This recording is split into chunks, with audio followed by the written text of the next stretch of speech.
Right, back live tonight here on In Focus. That has been our leading story tonight. Veteran politician and anti-apartheid activist Aziz Pahad has passed away.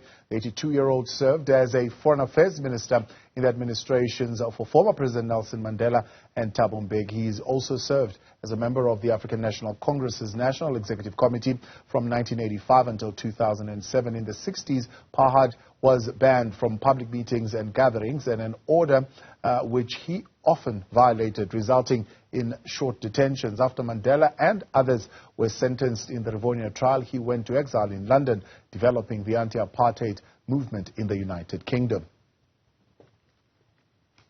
We're joined now by ANC spokesperson Mahlengi Bhengu-Motsiri to tell us, of course, more on the life of Aziz Pahad, but also for your tributes. Mahlengi, good to have you, and thank you very much for your time. Maybe as the opener to our conversation, you're receiving the news this evening of the passing of Aziz Pahad. What came to your mind? Well, a number of things, my brother. Good evening, and thank you for having us. We are obviously broken by it as the governing party and as a liberation movement, and as the younger ones that looked up to, persons and stalwarts of the caliber of Aziz Pahad. And I was just going back to his book when I received the news from the family. His book, The Insurgent Diplomat, and where he says that I wrote my book so that the youth of today can realize what sacrifices went into the struggle. That it was driven by quality citizens, not by corrupt nepotists. That same flame that still lights up our way today must be ignited amongst our young people again. They are, after all, the future of our country, close quote.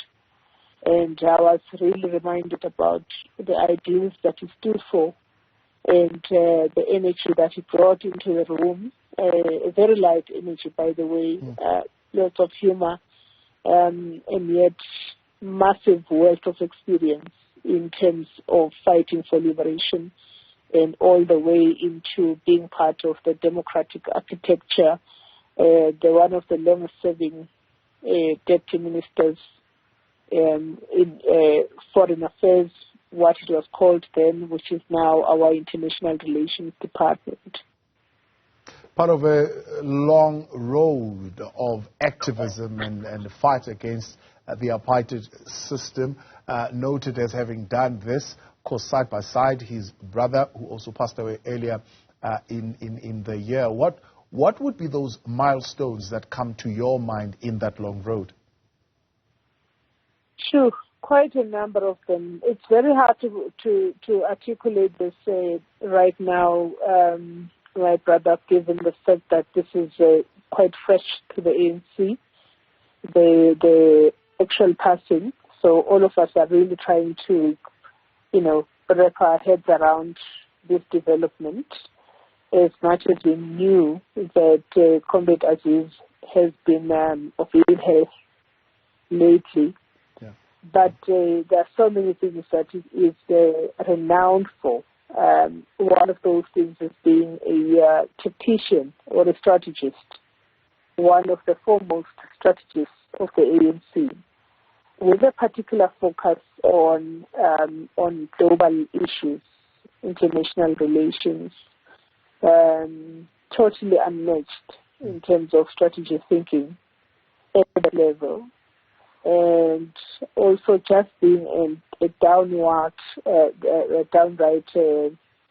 upstanding individual in terms of how he conducted himself, a man of simple means, and a product of good education, somebody who also eschewed privilege in order to associate with the struggle of the oppressed people. I could just go on and on and on. And so we are going to issue a full statement of the ANC in the morning whilst we're processing this loss. Yeah. And but we are broken. I think we're saddened especially this coming after the passing of his own brother, Comrade Aziz Pahad. And so it is something that is really quite difficult to process at the same time. Himself, in his own right, with his own agency, had so many contributions. You know, those understated people, yes, but who actually do the most work behind the scenes. And I think he appreciated playing the role of being an advisor more than anything, which is why he was always comfortable in the role of being a deputy minister.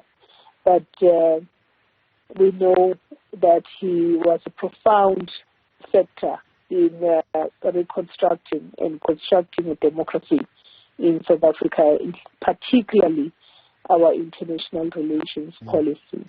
Absolutely, and we're going to give you an opportunity, of course, to put up that statement for us, and that reflection would suffice for this evening. We appreciate your time. Thank you very much for coming on. That is Mahlengi Bhengu-Motsiri speaking on behalf of the African National Congress.